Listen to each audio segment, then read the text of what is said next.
All right, welcome back to the Copywriters Podcast with your host, the world's greatest copywriting coach, David Garfinkel. David, how you doing today? Nathan, I'm good. How about you? I'm doing good. And for the audio-only listeners, they don't know this, but I see a pineapple in the background today that wasn't there before. Yeah, it's part of my pathetic attempt to improve my background, my Zoom background. I understand that pineapples they just add a level of goodness and sugar to any room. Nice. Okay. I have no idea what that has to do with today's episode or if it has anything at all to do with today's episode. So There's going to be a little pop quiz at the end of the episode to see if you figured out the secret.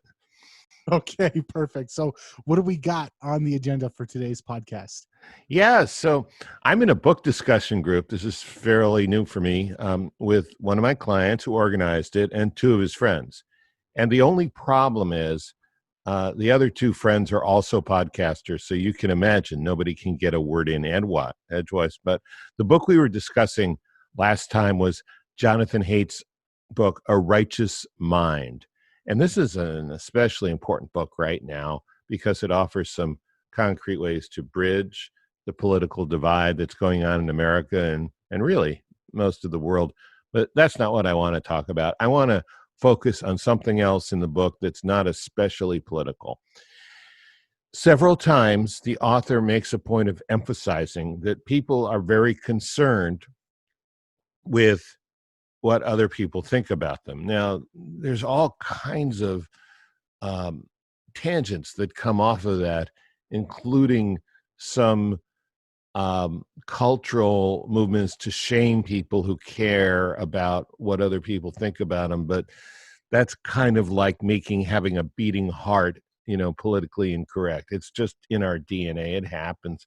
Anyway, for marketers, it's a very important thing. I believe that this is something copywriters and marketers miss the mark on, which is also a shame because it's a very powerful selling tool. You couldn't say that it's unknown. You could hardly say that, but it's not very well understood by us. There are other marketers who aren't really in our tribe who do understand this well, and I want to talk about that and show you how we can use this, because I'm going to tell you, it's going to increase your conversion. It's going to make your copy penetrate people's minds and hearts a little better. So once you see what I'm going to show you, I think you'll understand it a lot better. And by now, I'm sure you understand this. Copy is powerful. You're responsible for how you use what you hear on this podcast. And most of the time, common sense is all you need. But if you make extreme claims, and if you're writing copy for offers and highly regulated industries like health and finance and business opportunity, you may want to get a legal review after you write and before you start using your copy. My larger clients do this all the time. Okay, so this whole idea of what other people say about you, what other people think about you, it's not an unknown sales strategy. But the people who seem to get this best are brand marketers. The people I say are not our tribe, defining our tribe as direct marketers, copywriters who actually go for sales as opposed to just brand awareness. And so let me give you an example of how a brand marketer uses this particular thing. I went and then let's talk a little bit about the difference between brand marketers and direct marketers. I think I might have a new pair of metaphors for that I doubt you've ever heard it before because I just came up with it last night. Brand marketers, I would say, are much better at using this what other people think about you angle than most direct marketers are. Not that we don't use it all, but they're really good at it. And I'm going to focus specifically on the brand marketers that make TV commercials or adverts. Now, To be fair, this may be all that brand marketers are better at than us, but for their purposes, sometimes it's all they need to create the emotional associations they want to create for their products in their adverts in their commercials. So, um, as I was getting ready for this podcast, I turned on the TV a couple days ago, watched half a dozen commercials until I came upon one for a prescription med called Linzess. Linzess. Um, Linzess is a prescription med to help people with irritable bowel syndrome who also have constipation. Well, that's what it's for, whether you like it or not. So the commercial starts. Now, you're going to think I'm making this up. I'm not making any of this up. This is accurate, factual, objective reporting. The commercial starts with a lonely cowboy walking a horse around the yard, grabbing his stomach because of belly pain. And soon after that, I mean, seconds after that, we see a woman leaving her apartment and grabbing her abdomen, probably because she has belly pain. The important point for what I'm talking about here is that they are both alone, except for the horse. There are no other people in these two scenes. We shuffle through a whole lot of shots, maybe 10 scenes, dozens of actors and extras, music, special effects. And at the end of the 60 seconds, the woman who was leaving her apartment alone, she's put on her server's smock for her job at a cafe, and she serves a cup of coffee to another woman who gets up and hugs her. And the other people at the table look like they're glad to see her as well. Now, the narrator is talking about all the wonderful side effects you can get, like diarrhea and so forth, from Linzess, but I'm talking about the pictures, the subtext, the hidden message. And the subtext is, when you have constipation and belly pain, you're all alone and people don't like you. But when you take Linzess, you're popular, your problems disappear, and people are very happy, and they're glad to see you as well. Of course, that part's never spoken out loud, but it's unmistakable. Think about this. From alone and in pain to at the beginning to socially accepted and hugged by a friend at the end. Now, if I need this product, which fortunately today I don't believe for a minute that Linzess is going to change my social life. Nevertheless, I get the message. And I'm sure this message works for whatever end is trying to be achieved, because I've seen a lot of other commercials with similar plot lines. Funny, they're often for prescription drugs for digestive issues, but that's another conversation for another day. One thing I want to say is brand marketers are very good at creating emotional associations in people's minds with products and what the products do. And this is one example of that kind of a emotional association. There are many others, but we're just going to focus on what people say about you today. Now, brand marketers are like a stork. A stork can stand on one leg, and it's a magnificent bird to look at. And there are even rumors that these birds bring new babies into the house. Of course, no one's ever seen that. Kind of like there are rumors that brand advertising brings new customers into a business. No one's ever seen that, but lots of rumors. So the thing about the stork is the one leg it's standing on is branding. Now, direct marketing is like a three-legged stool. And the three legs are traffic, conversion, and, wait for it, branding. See, branding does play a role in what we do. I call branding reputation or positioning, what people say about your business when you're not around, when they're talking to each other, when they're not in a focus group, when they're actually out in real life. And so a lot of direct marketers don't take as full advantage of branding as they could because, branding something bad. And I think it is bad when it's the only leg you're depending on. Now, back to the brand marketers, they do have another leg.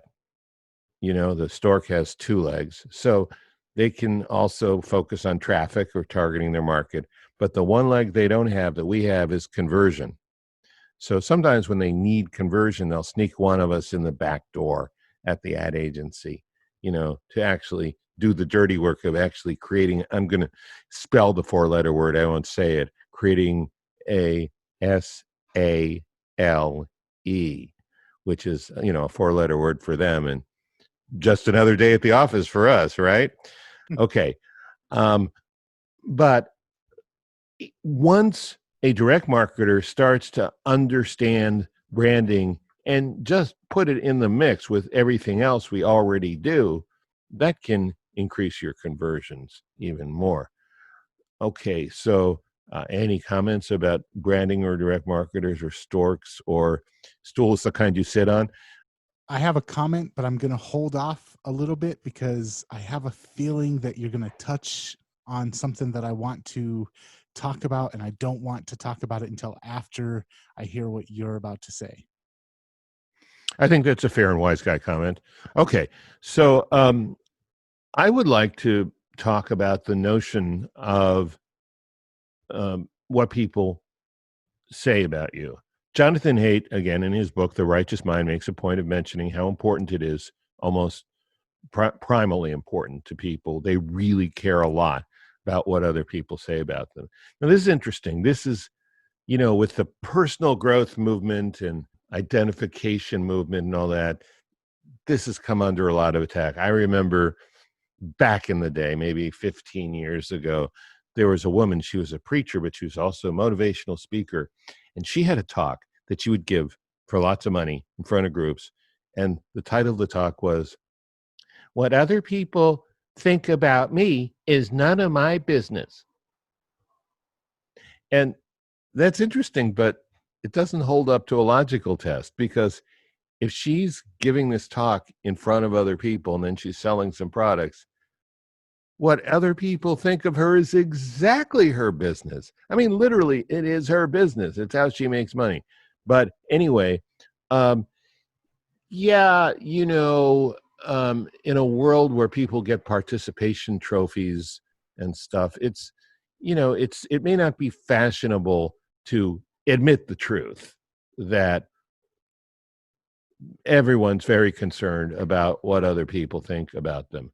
I mean, if you just take the words "what other people think about you" out and put your reputation in there, I mean, there are whole businesses online called reputation management. So, but let's see what a couple of the old masters of direct response copywriting have to say about this.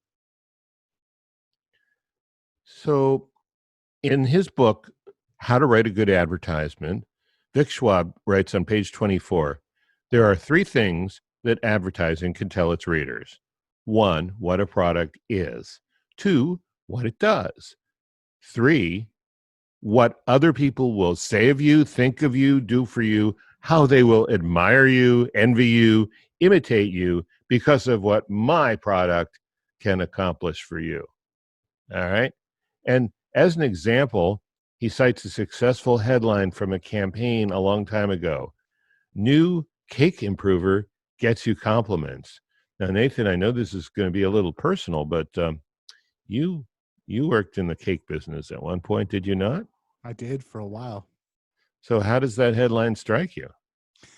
If I was still in that world, that headline would strike me. It would definitely get my attention. That's for sure.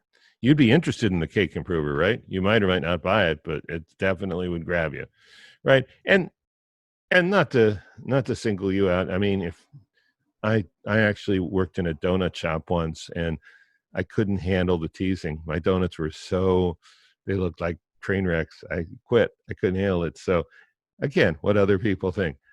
But I think you have the touch that I don't have for beautiful baked goods. Anyway, not to diss Schwab. What he said is profound, but Gene Schwartz goes a lot deeper. He says in Breakthrough Advertising on pages 108, 116, and 117, Breakthrough Advertising, he says, so different from desire, it can justly be described as a second dimension of the human mind. It may be titled the longing for identification. It is the desire of your prospect to define himself to the world, to express the qualities within himself that he values and the positions he has attained. But we cannot do this openly, verbally. We cannot go around boasting how virile we are or how rich we are.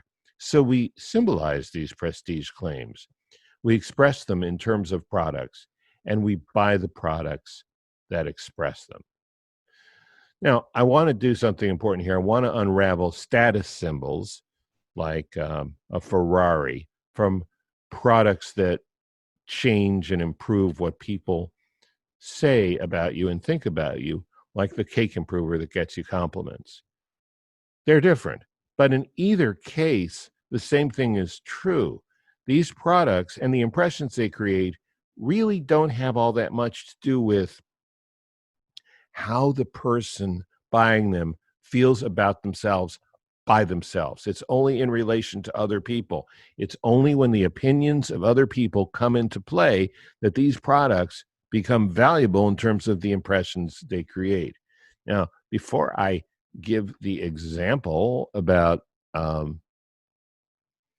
how to use the same thing in direct response without, mounting a huge Hollywood production like Linzess did for its commercial, do you want to make your point now, or are we still going to have to wait? Okay. Oh, perfect. I am going to bring up two websites that I think do this masterfully. Jay Peterman I don't know who writes their copy, but they are amazing at this. And Stour is another company. They do watches, jewelry, stuff like that.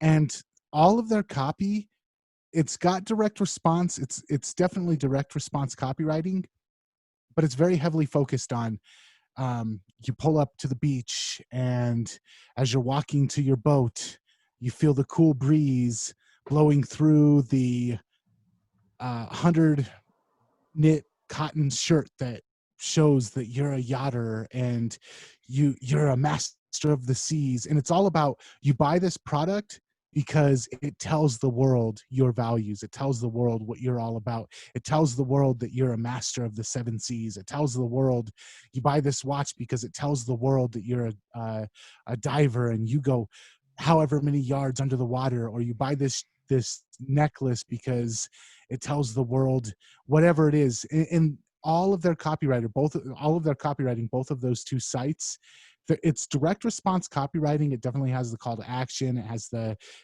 stories behind it. It's got all of that stuff, but it's very heavily driven on, when you buy this product, this is what you're telling the world. This is what the world thinks about you when they see you wearing this product. So I can't think of any examples of other businesses that I think do it as well. And if the listeners want a major lesson on how to do it right, Jay Peterman and Stour are two companies that their copywriters have just nailed the art of implementing what you're talking about today into their copywriting. That's great. So would you say their copywriters are using all three legs of the stool: branding, traffic, and conversion? And then could you spell, I know Jay Peterman is letter J, Peterman.com. How do you spell Brower? That could spell a few different ways. It's Stour. I think it's Staur. Staur. Okay, great. Great examples. Again, the very fact, you look at a lot of stuff, read a lot of books. The fact that you can only think of two who are doing it really well now shows that there's a lot more room for people to do it. What I also want to point out is that it can be a little more subtle than that too. And the example I came up with is probably more subtle if you're not going for a straight status symbol, ranking on the totem pole kind of approach. So imagine you're writing for a copy for a product called Happy Gut. It's a supplement. happy gut means makes your gut happy, right? You don't have the budget and the team who put together the Linzess ad with all the scene changes and scores of actors and extras, post-production, yada, yada, yada. So you write these 2 paragraphs. I used to dread going out for meals with a friend or my family because of the good chance I'd be embarrassed. I'd have to take an urgent trip to the bathroom. I've been taking Healthy Gut for 2 weeks. Now I have more confidence. I can go out with friends and family and totally enjoy the meal and being with them. Plus, I'm not getting those funny looks I used to get when I would suddenly have to excuse myself. Okay. Simple story. No cowboys, no crowds of people, just a woman telling her story simply and directly about getting together with friends or family for a meal at the dinner table. But notice that in the story, there's a lot more focus on other people really than on the narrator herself. She talks about being embarrassed before and not getting funny looks after she's taken the supplement for a while. But that all has to do with other people, not just her in her own self. It's subtle, but it's noticeable. And you can do this with nearly any product. You just have to stretch your mind and think, how are the results, the improvements I get with this product going to change the way other people look at me, speak about me, think of me for the better, and then work that into a story. So we've covered a lot of ground today, and I hope it's given you some ideas on how to use a really powerful tool in your toolkit, even if you've never used it before. Let's review a few key points.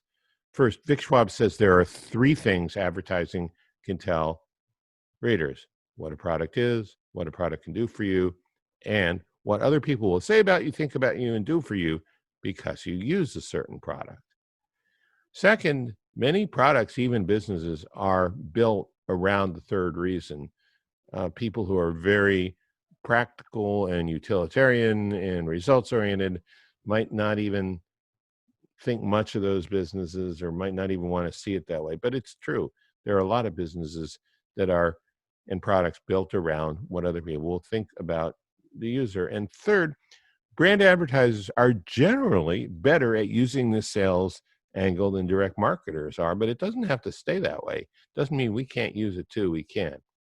And fourth, you have a tremendous advantage when you use this sales angle in combination with the copywriting tools you're already using. I want to add one point to that. A lot of times when we're writing, we have to know objections of who in my life or who in my prospect's life is going to need to, who are they going to have to justify this purchase to? Are they going to have Yeah. to explain it to their wife? Are they going to have to explain it to their coworkers? Are they going to be ridiculed by their peers? Is this something that they're concerned about? And so it's kind of the same thing. It's a little bit different, but understanding, yes, my prospect does care about what people feel, and potentially if they buy this, it might have negative consequences on the people that they care about their opinions. And how do I address that in my copy as well? I think that that's something that we should also understand, that this we do care about what people feel, and we can't ignore that when we're writing copy. Yeah, I'm glad you said that. One thing that occurred to me about this is kind of meta. When you're writing direct response copy, you're quite often alone. You've closed the door, you've shut out the rest of the world. There's you and the screen or the notepad, or if you still use a typewriter, the typewriter, and you're imagining one prospect. And if you imagine other people, it's basically to know what the prospect's day is like. And so we are more focused on that one-on-one relationship just in terms of how we're writing. Ad agencies, the branding agencies, they have tons of people around. They have creative directors, assistant copywriters, senior copywriters, copy chiefs, account executives, bartenders, all kinds of people that work there, right? And then when they go out and do a shoot, I mean, you've probably been on a sound stage. There are all kinds of people there. There are grips, and there are assistant directors, and there are techs, and there are makeup people, and there's craft services, all that stuff. So people in the branding world are thinking about a much more social, populated, interactive world, maybe than some of us, malignant introvert types are. Yeah, absolutely. And we, have to use our prodigious imaginations to realize there's a different world than just the one we're imagining right now. Yeah, David, man, a lot to think about. And as always bringing parts of the conversation up that most other copywriters aren't even thinking about, let alone talking about. So thank you for that. Well, we like to talk about things that make people uncomfortable for their own good. We do. All right, man. Until next time. Actually, I think we have a special surprise. Oh, do we? Coming up in the next guy with a very high level security clearance coming on our show from across the pond. All right. I cannot wait for that. Listeners, if you want to check out the next episode, you got to make sure you're subscribed to the podcast. Head on over to whatever your favorite podcast app is. Look up the Copywriters podcast. Make sure you're subscribed. And if you want to check out more episodes, copywriterspodcast.com is the website. Anything else before we're out of here, David? Nope, that's it. See you guys next week.